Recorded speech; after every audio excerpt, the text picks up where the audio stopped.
एक समय की बात है। एक राजा थे। उनकी दो रानियां थीं। बड़ी रानी को कोई संतान नहीं थी, किंतु छोटी रानी के एक पुत्र था। राजा छोटी रानी और उसके पुत्र को बहुत प्यार करते थे। यह देखकर बड़ी रानी को बहुत ईर्ष्या होती थी। वह ईर्ष्या में इतनी अंधी हो गई कि वह नाबालिग राजकुमार के प्राणों की प्यासी हो गई। एक दिन राजकुमार खेलता हुआ बड़ी रानी के चौके में चला गया। बड़ी रानी ने उसके गले में एक काला सांप डाल दिया। राजकुमार की माता दशा रानी का व्रत करती थी।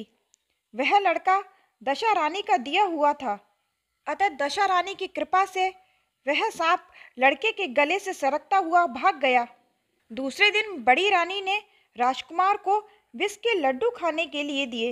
वह लड्डू लेकर ज्यों ही वह खाने लगा, त्यों ही दशा रानी ने किसी दासी के भेष में प्रकट होकर लड्डू छीन लिए।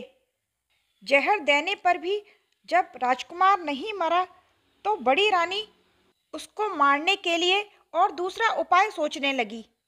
तीसरे दिन राजकुमार जब बड़ी रानी के आंगन में खेलने आया, तब रानी ने उसे पकड़कर गहरे कुएं में डाल दिया। यह कुआं उसके आंगन में था, इसी कारण किसी को कुछ पता न चला कि राजकुमार कहाँ गया और उसे क्या हुआ। उत्तम जलाशय, शुद्ध कुआं, स्वच्छ मकान, ऐसी ही दिव्य वस्तुओं में सदैव दशा रानी का वास होता है। जब बड़ी रानी ने राजकुमार को कुएं में फेंका, तो दशा रानी ने उसे बीच में ही रोक लिया। जब दोपहर का समय हुआ, तो कुंवर कहीं नहीं दिखाई दिया। तब राजा रानी को बड़ी चिंता हुई। सभी लोग उसे इधर उधर ढूंढने लगे। अब दशा रानी को भी इस बात की चिंता हुई कि राजकुमार के माता पिता भी अपने बच्चे के लिए व्याकुल हो रहे हैं। उसको उनके पास पहुंचाना ही चाहिए, परंतु पहुंचाएं तो किस प्रकार। राजकुमार को तलाश करने वाले लोग हताश होकर बैठ गए। राजा रानी दोनों दुखी होकर पुत्र शोक में बैठकर रोने लगे। तब दशा रानी एक भिखारी के वेश में कुंवर को गले से लगाए हुए राजद्वार पर आ पहुंची।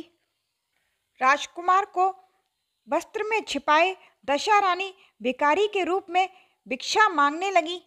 तब सिपाहियों ने उसे दुत्कारा कि यहाँ तो राजकुमार खो गया है और तुम्हें भिक्षा की पड़ी है। तब दशा रानी बोली, पुण्य का बड़ा प्रभाव होता है।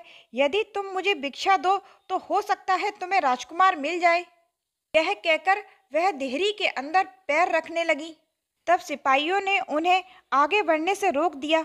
उसी समय दशा रानी ने वस्त्र में से बालक का पैर उतार दिया। सिपाहियों ने सोचा, अभी कुंवर इसके हाथ में है, इसे जाने देते हैं, कुंवर को भीतर छोड़ आने देते हैं। तब यह लौटकर बाहर आएगी, तब इसको पकड़कर बिठा लेंगे। दशा रानी कुंवर को लिए हुए भीतर चली गई। दशा रानी ने कुंवर को अंदर छोड़ दिया और वह वापस लौटने लगी, परंतु रानी ने उसे देख लिया और डांट कर कहा, खड़ी रह, तू कौन है? तूने 3 दिन से मेरे बालक को कहाँ छिपा कर रखा था? तूने ऐसा क्यों किया? ठहर जा, इसका जवाब तो देती जा। उसी समय दशा रानी ठहर गई। उसने कहा, रानी, मैं तुम्हारे पुत्र को चुराने छिपाने वाली नहीं हूँ। मैं तेरी आराध्य देवी दशा रानी हूँ। मैं तुझे सचेत करने आई हूँ और यह कहने आई हूँ कि तुम्हारे घर बड़ी रानी जो तुम्हारी सौत है, वह तुमसे ईर्ष्या रखती है। वही तुमसे तुम्हारे पुत्र को तुमसे दूर करने में लगी हुई है। अब उचित यही है कि तुम तुम्हारे पुत्र को उनके पास ना जाने दो। जो बड़ी रानी ने राजकुमार के साथ किया, दशा रानी ने सभी बात छोटी रानी को बता दी और दशा रानी ने कहा, मैं ही कुएं से इसको निकाल कर लाई हूँ और तुम्हें चेतावनी देने आई हूँ। तब रानी उनके पैरों में गिर पड़ी और विनीत भाव से प्रार्थना की, जैसे कृपा करके आपने साक्षात दर्शन दिए हैं, वैसे ही अब इसी महल में सदैव रहिए। मुझसे जो सेवा पूजा बनेगी सो करूँगी। तब दशा रानी ने उत्तर दिया, मैं किसी के घर में नहीं रहती। जो श्रद्धा पूर्वक मेरा ध्यान स्मरण करता है, उसी के हृदय में रहती हूँ। मैंने तुम्हें साक्षात दर्शन दिए हैं, इसके उपलक्ष्य में तुम सुहागिनों को न्योत कर उनको यथाविधि आदर सत्कार से भोजन कराओ और अपने नगर में तथा राज्य में ढिंढोरा पिटवा दो कि सभी लोग मेरा धागा लिया करें और व्रत किया करें। यह कहकर दशा रानी अंतर्ध्यान हो गई। रानी ने शहर भर में सौभाग्यवती स्त्रियों को निमंत्रण देकर बुलाया।